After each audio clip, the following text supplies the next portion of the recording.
여러분 반갑습니다. 오늘 제 주제가 지식재산 보호 정책의 청사진인데요. 정말 궁금하실 겁니다. 새로운 정부에서 특허제도 또는 상표제도를 어떻게 끌고 갈 것인지에 대해서 여러분 되게 궁금하실 것 같습니다. 그래서 이런 청사진에 대해서 제가 간략히 스케치를 드리는 시간이 됐으면 좋겠습니다. 그 지재권 제도는 기술 혁신에 따라서 많은 챌린지가 있어 왔습니다. 우리가 인쇄술이 도입되면서 저작권에 큰 위기가 왔죠. 복사기가 도입됐을 때 큰 위기가 왔습니다. 우리가 인터넷이 등장하면서 저작권, 특허권, 상표권 모든 측면에서 위기가 왔죠.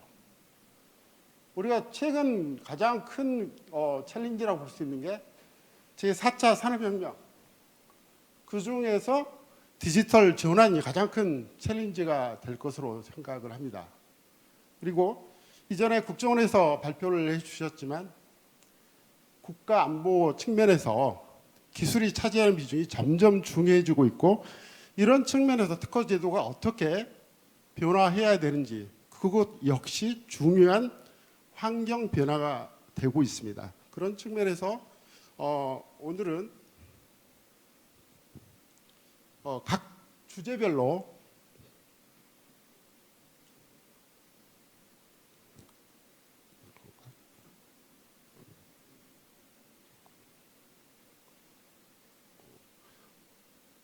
각 그 서브젝트 매터별로 제가 그 청사진에 대해서 간략히 말씀드리도록 하겠습니다.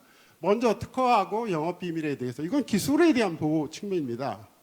그리고 상표와 디자인에 대해서, 그 다음에 부정경쟁에 대해서 환경 변화와 보호 전략에 대해서 말씀을 드리도록 하겠습니다.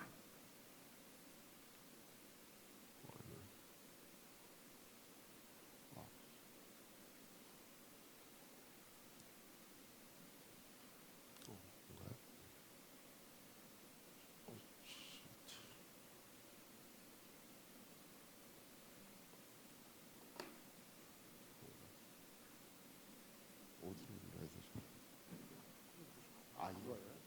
고맙습니다. 네, 죄송합니다. 그 디지털 전환과 관련돼서 가장 큰 이슈는 AI가 등장한 것입니다. 여러분 많이 들으셨겠지만 다부스라고 하는 AI에 대해서 과연 발명자로서 인정할 것인가? 이전에는 우리가 자연인만을 우리가 발명자로 인정했었죠. 이런 측면에서 특허권 또는 디자인 보호와 관련돼서, 또 저작권과 관련돼서도 역시 문제가 됐습니다. 물론 거의 모든 나라에서 발명자 적격을 인정하지 않았습니다. 호주에서 1심에서 인정했죠. 호주의 1심의 어떤 결과가 전 세계적으로 과연 AI를 발명자로 인정할 것인가에 대한 문제 제기를 했다고 볼 수 있습니다. 물론 2심에서는 번복이 됐죠. 1심의 결과가. 또한 과연 AI를 발명자 적격뿐만이 아니라 권리 적격으로, 즉 특허권의 소유자로서 인정할 것인가의 문제가 우리가 좀 고민해야 될 문제가 되고 있습니다. 두 번째로 뉴 이머징 테크놀로지, 요즘 AI라든가 그다음에 블록체인이라든가 NFT라든가 이런 새로운 어떤 기술들이 등장하고 있습니다. 이것들은 특허라든가 상표라든가 이런 제도뿐만이 아니라 특허청이 제공하는 서비스 자체에 대해서도 많은 영향을 미치고 있습니다. 우리가 AI를 적용한다고 했을 때 특허 심사 검색이라든가 우리가 분류라든가 그다음에 산행기술 조사라든가 이런 측면에서 많은 영향을 미치고 있습니다. 따라서 이것들은 또 알고리즘을 잘 만들어야지 심사라든가 그다음에 산행기술 조사라든가 이런 측면에서 많은 효용성을 가져올 수가 있습니다. 심사관에게 또는 기업들에게 많은 혜택을 줄 수 있는 것들입니다. 이런 문제들에 대해서는 거의 모든 특허청이 고민하고 있는 사항들이고, 일부 기술이 발전된 분야에 대해서는 이미 도입되고 있습니다. 우리 특허청도 도용 상표와 관련돼서 AI를 적용하고 있고, 일부 디자인 심사에서도 적용하고 있고, 그다음에 특허 심사와 관련돼서 심사관들이 제일 고민하고 있는 내용 중에 하나가 외국 문헌입니다. 외국 문헌. 이것들을 어떻게 볼 것인지. 물론 일본 문헌 같은 경우에는 기계 번역을 하면 뭐 상당 부분 저희가 검색이 용이합니다. 영어도 뭐 대충 번역을 하거나 또는 뭐 자체적으로 영어 자체로 이해할 수 있는 분들이 많기 때문에 큰 무리가 없습니다. 다만 최근에 중국 문헌이 중요시 되고 있습니다. 그래서 중국 문헌을 어떻게 활용할 것인지에 대해서 또는 독일 문헌, 러시아 문헌 이런 것들에 대해서는 전 세계가 고민하고 있어요. 물론 OPD 시스템을 통해서 IP5 국가들이 서로 공유를 하고 있습니다. 심사 정보를 공유를 하고 있습니다만은 그 나름대로 한계가 있습니다. 따라서 기계 번역이라고 하는, 즉 AI를 활용한 기계 번역이라고 하는 것들은 모든 특허청이 투자해야 될 대상으로 여기고 상당한 투자를 하고 있고 와이포에서도 투자를 하고 있습니다. 우리 청에서도 이런 부분에 대해서 많은 관심을 가지고 있고 심사와 또는 뭐 기업들이 출원하기 전에 선행기술 조사를 하는데 유용한 툴로 활용하는 계기가 될 걸로 생각하고 있습니다. 그 다음에 이제 간접 침해와 관련돼서 디지털 환경이 반영된 간접 침해 규정을 좀 손봐야 된다는 요구가 많아지고 있습니다. 여러분들이 알다시피 우리나라는 전용품에 대해서만 간접 침해를 인정하고 있지 않습니까? 전 세계적으로 좀 똘똘한 나라치고 우리나라가 극히 제한적으로 인정하고 있는 부분입니다. 그래서 비전용품에 대해서 간접 침해를 어느 정도 부분까지 인정할 것인가, 또 물품성을 떠나서까지도 적용할 가능성이 있는가, 이런 부분에까지도 저희가 고민을 해봐야 될 시기가 온 것 같습니다. 그다음에 경제 안보의 중요성에 대해서는 카이스트 총장님이라든가 국정원에서 많이 얘기가 있었습니다.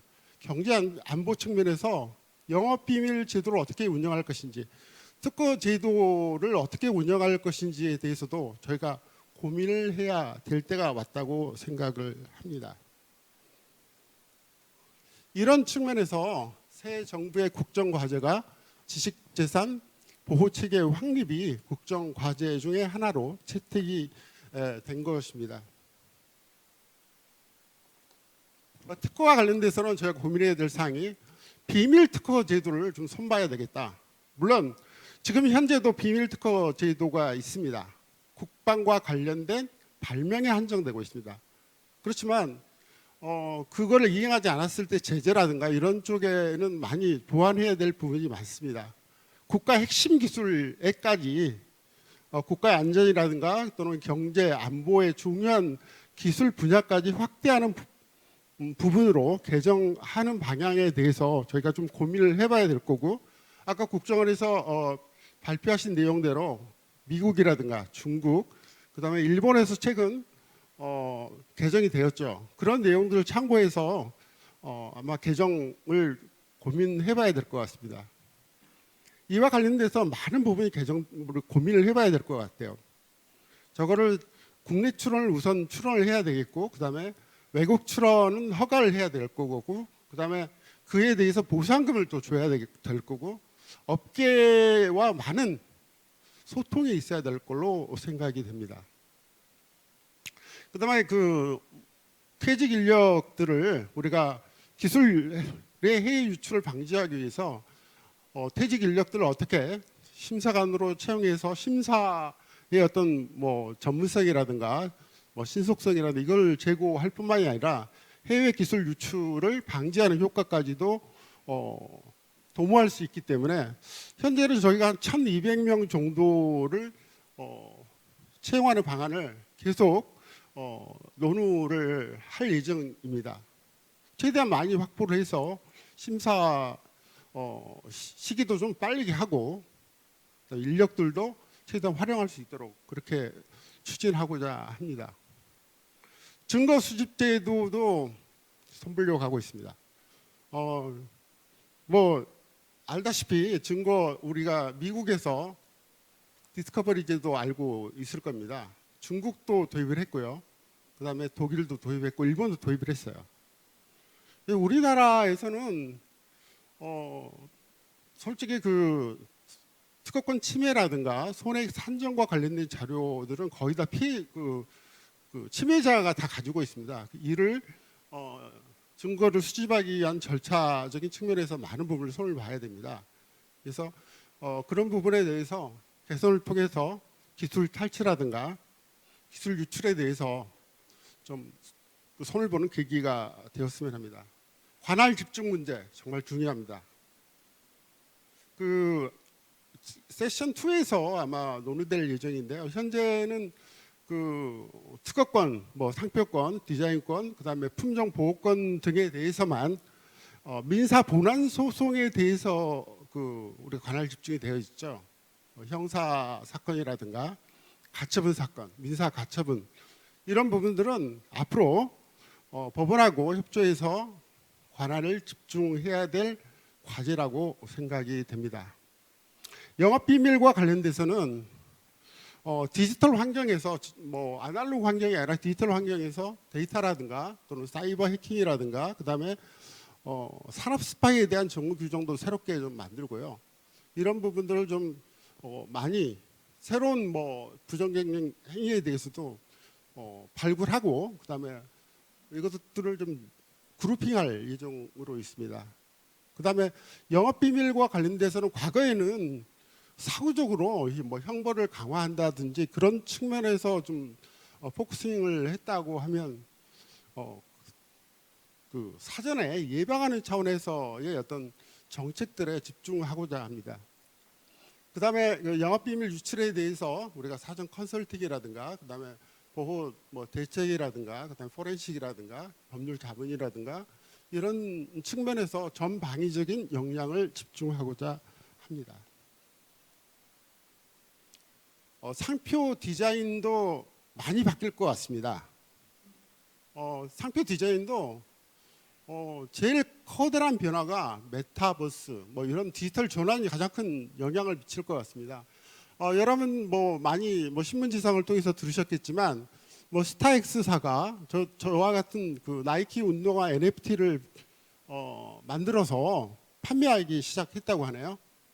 저거가 그래서 이제 나이키사가 상표권 침해를 주장한 뭐 사건이 되는데요. 이건 저작권적인 측면에서도 좀 문제가 될 수 있겠고 디자인 그다음에 상표 과연 저게 디자인인가 디자인 보호법상 디자인에 해당되는가 지금 현행법상은 어렵습니다. 그다음에 저거가 상품으로 인정될 것인가 뭐 이런 문제 저거를 뭐 상표상으로 볼 것인지 뭐 침해가 되는지 물론 이제 뭐 희석화 규정이라든가 이런 쪽에 적용 여부도 뭐 논란이 될 수는 있겠습니다. 그다음에 로블록스에서는 뭐 명품 의류라든가 신발이라든가 이런 측면에서 거래가 되고 있죠. 근데 그런 측면에서 허락을 받고 하면 문제가 되지 않겠지만 허락을 받지 않고 상표라든가 저작물을 사용하거나 이렇게 됐을 경우에 과연 저것들을 어떻게 우리가 처리를 할 것인지 이런 문제들에 대해서도 좀 고민을 해봐야 될 것 같습니다. 즉 디지털 전환과 관련돼서 디지털 상품들이 등장하고 있고 또는 순전히 디지털화된 디자인들도 등장하고 있습니다. 작년 그 10월에 우리가 디자인 보호법이 개정됐습니다. 화상 디자인에 대한 정부 규정도 생겼고 그다음에 어떤 기기의 어떤 조작이라든가 그다음에 기능에 발휘되는 그런 디자인들은 우리가 화상 디자인으로서 보호 대상에 포함시켰습니다. 다만 순전히 기능적인 디자인을 보호할 것인지 이 문제는 또 저작권하고도 관련되어 있습니다. 그래서 과연 저작권과의 관계를 어떻게 해결할 것인지 그다음에 그 보호 대상과 관련돼서 요즘에는 저작권하고의 많이 이게 혼합이 되고 있습니다. 그 경계선이 엷어지고 있어요. 상표권하고 그 디자인권에서도 트레이드 리스라는 개념이 등장하면서 그 경계가 상대화되고 있고 엷어지고 있습니다. 마찬가지로 일본에서는 건물의 엑스티리어 디자인, 외관에 관한 디자인, 그다음에 인테리어 디자인도 디자인 보호법상, 의장법상, 일본의 의장법상 보호 대상으로 명시적으로 규정하고 있습니다. 과연 그렇다면 물품성을 떠난 디자인도 우리가 디자인 보호법에서 보호 범위에 포함시킬 것인가? 이런 문제에 대해서도 고민을 해봐야 될 때가 온 것 같습니다. 이 문제는 미국도 고민하고 있습니다. 미국에서도 이게 디지털 전환이 확산되다 보니까 과연 물품성을 떠난 그런 디자인도 보호할 것인지에 대해서 가장 현안이 되고 있고, 최근에 보고서가 나온 걸로 알고 있습니다. 그다음에 그 상표권 디자인권과 관련돼서 가장 큰 트렌드 중에 하나가 플랫폼 경제입니다. 여러분들 과거에는 오프라인상에서 많이 샀지만 온라인의 비중이 많아지고 있고, 온라인 중에서도 개인 e샵보다는 플랫폼에서 사고, 뭐 쿠팡이라든가 뭐 이런 플랫폼에서 사는 경향이, 이베이라든가 아마존이라든가 이런 쪽에 사는 경우가 많아졌어요.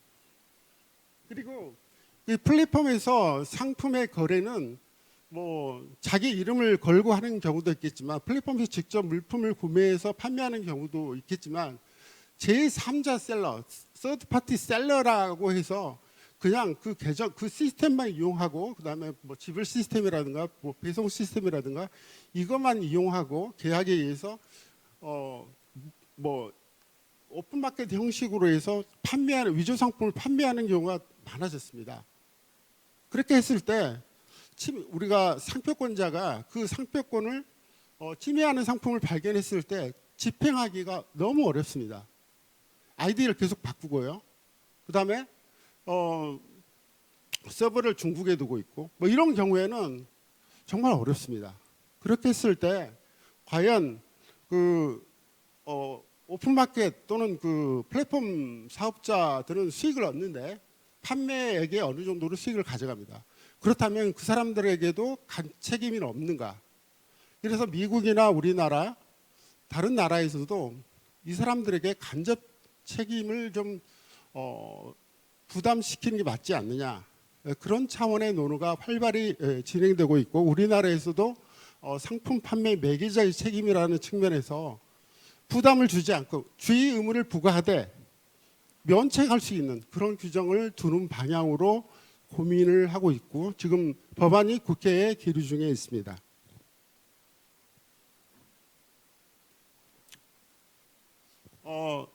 상표법과 관련돼서 말씀드렸습니다만은 가장 큰 위기는 메타버스다.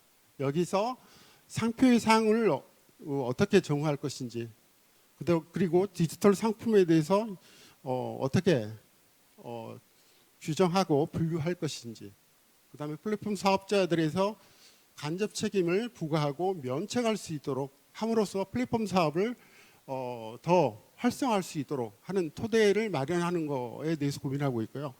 표준 문자 제도도 도입할 예정으로 있습니다. 여러분 뭐 그 등록할 때 그 서체하고 사용할 서체가 많이 달라집니다. 근데 그 따로따로 뭐 물론 등록할 필요는 없지만, 근데 또 이게 또 좀 그 많이 등록하는 경우도 있습니다. 그래서 표준 문자를 하면 하나로 등록해서 여러 가지 서체로서 등록받는 효과를 나타낼 수 있기 때문에 표준 문자 제도도 도입을 고민하고 있고요. 아마 이건 곧 될 겁니다. 그다음에 CPTPP를 지금 가입을 준비하고 있죠. 여기서 요구하는 거가 딱 하나 있는데요. 저희가 그 구비하지 않고 있는 요건 중에 하나가, 우리가 고의로 우리가 라벨을 수입하는 경우, 그런 경우에 지금 상표법상 민사적으로는 간접 침해, 예비적 침해로 규정을 하고 있습니다. 근데 형사 침해로는 우리가 그 해석상 보고 있지 않습니다. 그런데 CPTPP에서는 형사로 처벌할 수 있도록 하도록 하고 있습니다. 그래서 아마 상표법에 이런 규정들이 반영될 것입니다. 뭐 다른 나라도 마찬가지일 거예요. 대만에서도 하고 있고, CPTPP를 가입하려고 하는 나라들은 다 도입할 겁니다. 그다음에 디자인과 관련돼서는요, 이것도 마찬가지로 메타버스가 큰 도전입니다. 따라서 디지털 제품의 디자인 또는 인테리어 디자인을 어떻게 도입할 것인지에 대해서 저희가 고민하고 있고, 그다음에 여러분도 관련 디자인 제도에서 불만이 많습니다. 왜 일본은 기본 디자인 출원일로부터 10년인데 왜 우리는 1년이냐? 우리가 그 트레이드레스의 도입에 따라서 미국에서도 5년 사용하면 그 사용한 식별력을 인정해 줄 수도 있습니다. 따라서 적어도 우리나라도 1년에서 5년으로 확대하는 출원 기간을 확대하자는 쪽으로 좀 고민을 하고 있고요. 그다음에 우선권 주장 또는 서류 제출과 관련돼서 전 세계적으로 제일 까다로운 나라 중에 하나가 우리나라입니다. 특허법은 일부 개정돼서 우선권 주장에 대한 보정 또 추가 일부 인정하고 있습니다. 그다음에 어떤 정당한 사유가 있을 때 우선권 주장 자체를 못하거나 서류를 못 내거나 이런 경우에도 회복할 수 있도록 하는 어떤 그런 구제 조치도 지금 고민하고 있습니다. 그런 측면에서 제도 개선이 곧 있지 않을까 생각하고 있습니다. 그다음에 이제 그 부정경쟁 행위인데요. 우리가 디지털 경제가 되면 많은 그 디지털 환경에서 부정경쟁 행위가 발생할 걸로 예상이 되고 있습니다. 물론 보충적 일반 조항으로 해결할 수 있는 부분도 있지만 그 부분에서 많은 부분을 차지하고 있는 어떤 유형이 발견됐을 때는 그것들을 명시적으로 규정하는 방안도 저희가 고민할 예정으로 있습니다. 아울러 우리가 그 부정경쟁 행위에 대해서는 특허청이 행정조사를 하고 있는데요. 행정조사의 어떤 실효성을 우리가 확보하기 위해서 기존에는 시정 권고, 그다음에 우리가 공표를 하고 있죠. 시정하지 않았을 때. 근데 이거를 시정 명령이라든가 그다음에 과태료 제도까지도 도입하는 그런 방안을 지금 국회에 제출되어 있습니다. 그래서 그런 방안까지도 저희가 고민을 하고 있습니다. 오늘 제가 한 내용을 지금 서브젝트 매터별로 정리를 했는데요. 크게 우리가 보호 주체, 객체, 절차 위주로 간략히 정리하고 마치도록 하겠습니다. 보호 주체와 관련돼서는 우리가 창작 주체, 소유권 주체와 관련돼서 자연인 또는 법인에서 AI까지 확대할 것인가 여부에 대해서 고민해야 될 것입니다. 보호 대상과 관련돼서 특히 그 디자인권과 관련돼서는 특히 디지털 디자인을 어떻게 인정할 것인지, 저작권과의 어떤 중복 문제를 어떻게 우리가 해결할 것인지 그런 거에 대해서 고민을 해야 될 것입니다. 그리고 특허권에서의 간접 침해 문제, 그다음에 상표권에서 또는 디자인권에서 오픈마켓 또는 플랫폼 사업자의 어떤 간접 책임 규정 이런 것들도 고민을 해야 될 것 같고요. 그다음에 보호 절차와 관련돼서는 우리가 소송 대리인의 문제와 관련돼서 우리가 그 변호사 또는 변리사의 공동 소송 대리 문제 이거는 반드시 짚고 넘어가야 될 문제라고 생각합니다. 아울러 증거 수집 제도, 그다음에 관할 집중 문제 이런 측면에서 고민하고 있는 것이 바로 앞으로 5년간 새로운 정부의 지식재산에 관한 보호에 관한 청사진이라고 말씀드릴 수가 있겠습니다. 감사합니다.